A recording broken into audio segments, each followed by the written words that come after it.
Mike Clifford here, and this time on Industrial Maker, I got the opportunity to collaborate with Chris Salomone to make this impossibly thin curved concrete bench. We'll see if it holds our weight at the end of the video. We also made this Lego river table, and the video for that is over on Chris's channel, so check it out. But for now, let's make this bench. Since I was collaborating with Chris, I knew that I really had to focus on the design. Not that I don't normally. I do, but this is a little different. Chris is a master of design. He understands how subtle differences in angle and proportion can completely change the aesthetic of a piece. Sometimes I have a tendency to over-design, to add too many layers or details, so for this build I knew I really wanted to focus on restraint in my design. So let's take a break from making the melamine form, which is what you see me doing here, and go back to the design phase, the design that I first came up with. My original idea was a tiered curved bench with a floating planter for Chris's patio. After some reflection, I realized it was just too much. I wanted to let the curves speak for themselves, and that's how I ended up at this final design for the bench. And while we're looking at models, let's take a look at how the form for the bench comes together. The two sides are going to be curved in the upside down shape of the bench since we're casting upside down. Then we'll have cross braces that support a piece of bendy ply, and that will support a flexible piece of vinyl siding which we'll pour the concrete against. We started by making the first melamine side, and we just traced out the pattern of the bench with some 1-gallon paint cans and a straight edge, and marked the area that we're going to cut out with a jigsaw.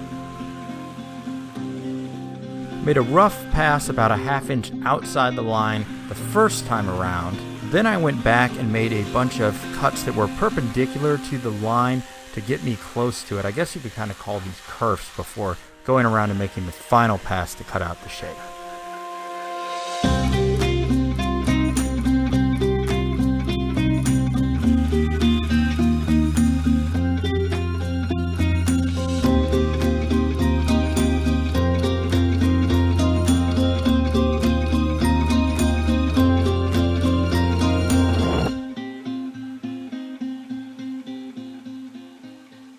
Pre-kerf cutting the rounded sections and then carefully using a jigsaw gave us one really nice side of the form that we could then use as a template for cutting out the other side of the form. After rough cutting the second side with a jigsaw, we could then use a flush trim bit on the router table to make the second side an exact copy of the first side.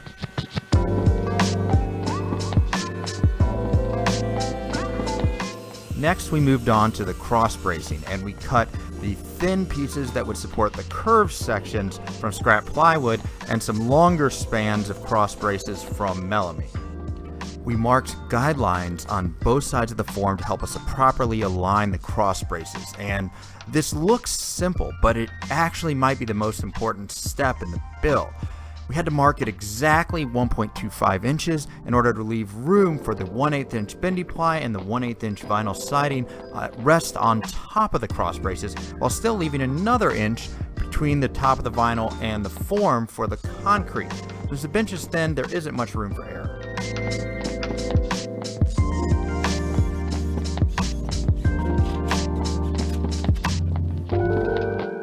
The camaraderie when working with a like-minded maker is great.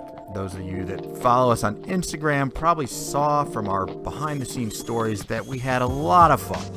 That said, working together doesn't always make the process more efficient. However, there were a number of points, like attaching the floating cross braces, where it was just so much easier having two people in the shop. So, had a little hiccup. I got a little aggressive trying to bend the bendy ply into place and snapped it. So now we're gonna have to redo it. After that, we actually snapped it a second time and decided we needed to call it a night, come back the next day. We came back and we recut the bendy ply, and we figured out that the trick with the bendy ply is to bend it by pushing the ends together and not put direct pressure on the curved section, which is what caused it to snap the night before. And we used a Japanese saw to cut the ends flush, and then it was on to putting in the rest of the reinforcement cross braces underneath the bendy ply. And this was Chris's First time ever using a hot glue gun, believe it or not. So I let him do most of the work here because he was kind of amazed at how handy those hot glue guns are. We then cut down the vinyl siding on the table saw and used some 3M spray adhesive to adhere the vinyl siding to the bendy ply.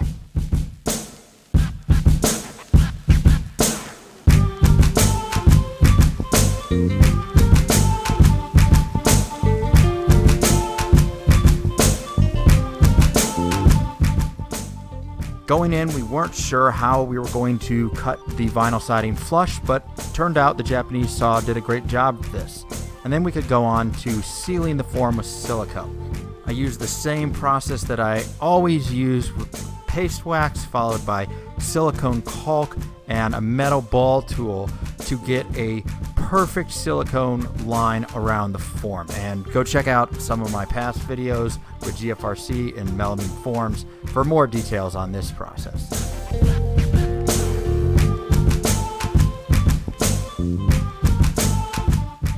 In my basement shop back in Chicago, I usually have to wait 4 or 5 hours for the silicone to dry, but out in the California heat, it was ready to go in about 2 hours, so we could remove it and get to mixing the concrete. For this project, we used a Just Add Water GFRC mix by Fishstone. We sprayed a thin face coat of the GFRC mix using a drywall hopper. This face coat doesn't include any large aggregate, so you end up with a smoother surface straight out of the form. Now, spraying isn't necessary for all GFRC projects, but covering large verticals is much easier with a spray gun. And then immediately after spraying, we brushed the entire surface with chip brushes to remove any air bubbles that might have been trapped during the spraying process.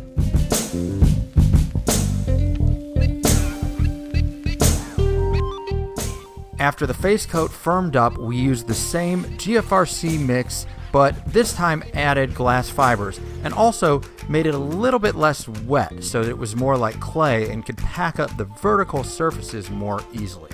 Anytime you work in a new environment, there are going to be challenges you don't anticipate, and this was no exception. When we mixed the back coat, it was sunny, but the sun started to set as we were packing it in, and one vertical surface was fine, but the mix was a little too wet for the second vertical surface that was shaded, and we had to think quick, grabbed a sheet of melamine and clamped it to prevent slumping of that second vertical surface, and it worked out okay. However, it meant we had some work cut out for us the next day, so we enlisted the help of fellow YouTube maker Aaron Massey from Mr. Fix-It.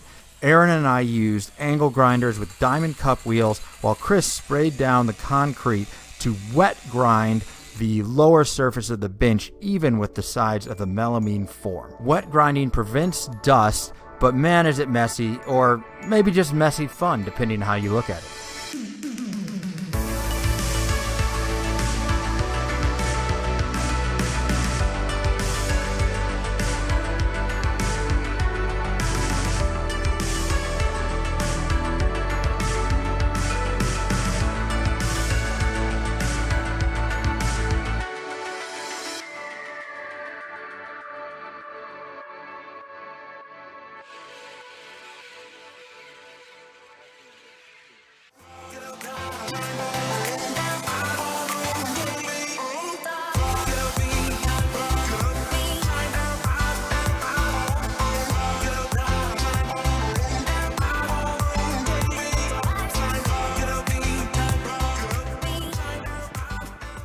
There were a few uneven spots in the surface that likely resulted from the issues with the changing sun that I mentioned earlier, but we were able to fix them with the slurry coat. Slurry coat is the same GFRC mix as the face coat, but rubbed in by hand. And one trick worth mentioning here, since we added a powdered gray pigment to the face coat mix, we pulled aside 1 pound of that mix before adding water and set it aside in a Ziploc bag to use as a slurry coat. That way you don't have to worry about color matching the slurry coat because it's the exact same as the face coat. After the slurry coat dried for about an hour, I went back and sanded the whole surface up to about 240 grit. And later that night I went back and applied the sealer to finish off the bench. After sealing, it was time for the moment of truth to figure out if we could both sit down on this thing, and I'll admit we were both nervous, but